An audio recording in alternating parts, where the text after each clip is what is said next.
the Journal for Research in Math Education, there are quite a few calls in there to the math education research community to get out of their classroom at the university and go out in the schools and see what teachers were doing and see what issues teachers were facing, and then see if they can find ways to do research that would really help classroom instruction. That was a very popular article. It was done by one of the very strong advisory committees of the National Council of Teachers of Mathematics that spoke to math teachers. Last year, the Institute had a project out at one of the high schools here in Prince George's County, and I remember talking with my colleague here about some of the things that teachers were saying as some of our work progressed. We were teaching some classes, trying to help them become better mathematics teachers. And they talked a lot about how research could help them or not help them in the classroom. So we started thinking about, I wonder just how connected our university researchers are with what's happening in the K-12 sector, and whether or not they're connected well enough so that they're choosing research or doing research that the public school teachers and others can pick up and actually use. Now, we know there are lots of reasons teachers say they don't use research, and there are lots of reasons others say that research can't immediately be applied. But we thought it'd be good just to hear, on the one hand, from people who are actually teaching in the schools, and on the other hand, from some of our university researchers, around at least 4 of the major academic areas that we work with in K-12, around reading, around social studies, around science, and around mathematics. So that's part of the way this session or this seminar series this fall got started. Just almost a conversation, a little bit of curiosity, just wondering how connected these two groups are, the K-12 sector as well as the university research sector. So here we are. We've decided then to find some of the best people we could to talk about these particular issues. And the person who's going to lead the seminar or lead the colloquium from this point on is my colleague, Dr. Stephanie Timmons-Brown, who is the Executive Director of the Institute. Thank you for coming. We're glad you're here. Remember, there are some refreshments over on the side, and we're looking forward to a good session.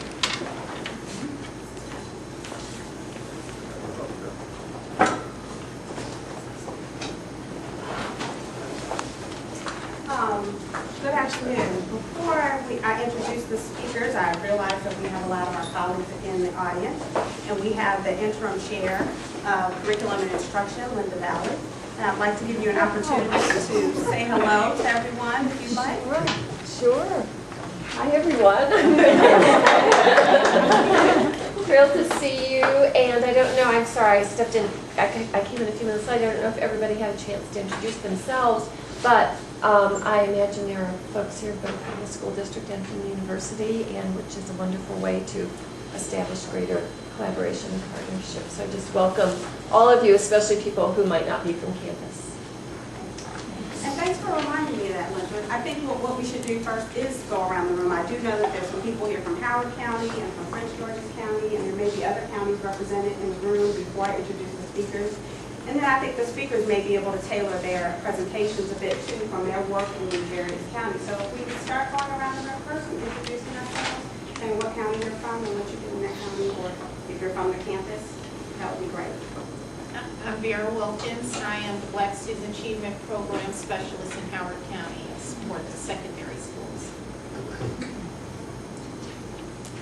Oh, sorry about calling my can't talk friends. Oh, I'm sorry. Jim Greenberg from here in the University of Maryland in the College of Education. Well, I'm Jerome Dancis. I'm a retired math professor on campus. And actually I've written a report on reading instruction for arithmetic word problems. I'm concerned about the life of students who are able to understand their, well, math textbooks or social studies textbooks, including those who show up in college. Okay.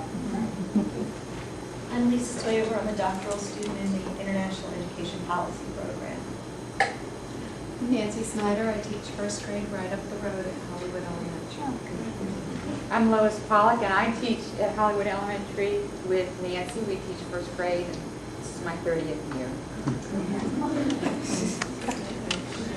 I'm Peggy Wilson. I'm PDS coordinator for secondary English in the Department of Curriculum and Instruction here. I'm Simone Gibson. I'm a grad student here in the Department of Curriculum and Instruction. Okay, I'm Judy Hunter, reading support teacher, which is like a literacy coach in Howard County.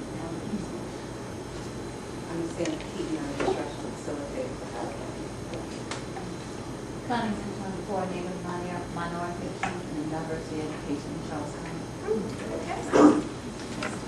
I'm Raquel Gonzalez. I'm a doc student in EDPS and the GA for MIMAUE, so you probably got an email from me. Thank you. I'm Alan Wakefield. I'm the chair of the Department of Human Development and do research on reading comprehension and reading motivation in elementary and middle school.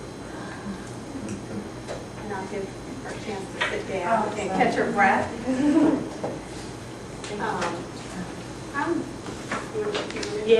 My name is Michelle Hadley. I'm a PhD student in the information school for the iSchool.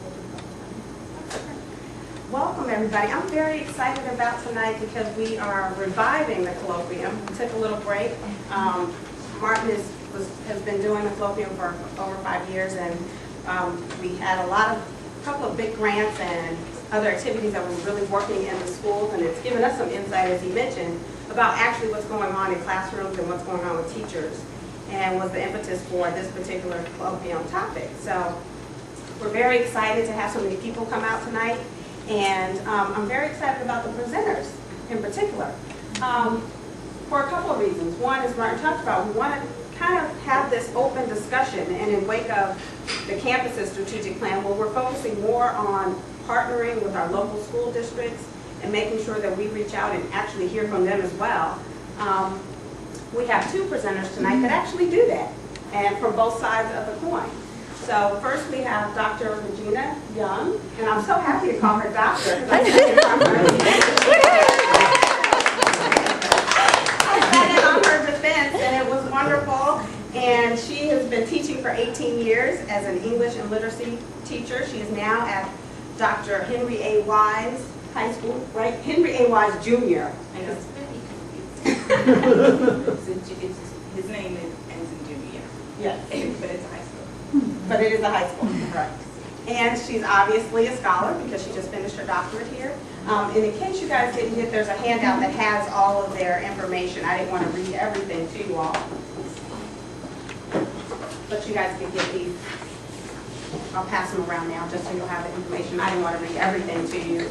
But Regina also, I came to meet Regina when I first heard about her when I first got here, because Regina was one of the first group of minority and urban ed students, doctoral students, to put together a course on culturally relevant teaching strategies. What does that mean?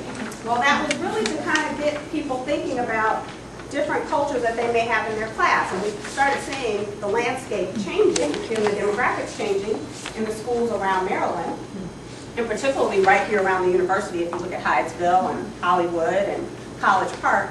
And so they wanted to talk more about what type of learning more about these students' culture and using that culture in the classroom and helping our teachers who were going through teacher prep here learn more about that and apply it in their classrooms and apply it as they got out into the world. So that was when I first heard about Regina. I heard that she was really great, and I actually got a chance to see her in action when we had a course for our PDS teachers. We have the professional development schools, and there were elementary schools in the area, and we had it right at Spring Hill Lake. And there were about 30 people in the class, and Regina was great. She really could relate to what the teachers were doing, and she could also talk about the research at the same time. So we're very excited to have her. She will be able to present the information from both sides, as well as Dr. Jennifer Turner will be our next presenter. And she is an assistant professor here in curriculum and instruction in reading. And she has a real passion for understanding literacy and reading and how it relates to African American students. And I say that, I remember the first time I saw Jennifer was at a presentation for the Minority and Urban Ed Symposium 2 years ago. And you could tell she spoke with such passion. And it was really, afterwards I talked to her, I had to like tap her shoulder and said, I'm new here, but I just wanted to introduce myself because I could tell that you're really interested in learning more about minority students and working with them. And I learned part of that was probably because she has 2 young boys, African-American boys, and that she really works closely with them on increasing their literacy, but also she wanted to share that with other people. So that's where her research focuses. And then I just read in the bulletin recently that she also has expanded her interest to include internationalizing teacher education. So it's not focused just on what's going on here in the United States, but also how that can apply across the world. She's a Gates Fellow, and she developed a graduate course on multicultural materials and instruction for K-12 readers that gives teachers the knowledge and curriculum materials to energize and expand students' multicultural awareness. That's the new part. I know about the other things that she's done, so that's why I wanted to make sure I got it correct. But we are very excited to have both of them, and without further ado, Dr. Regina Young.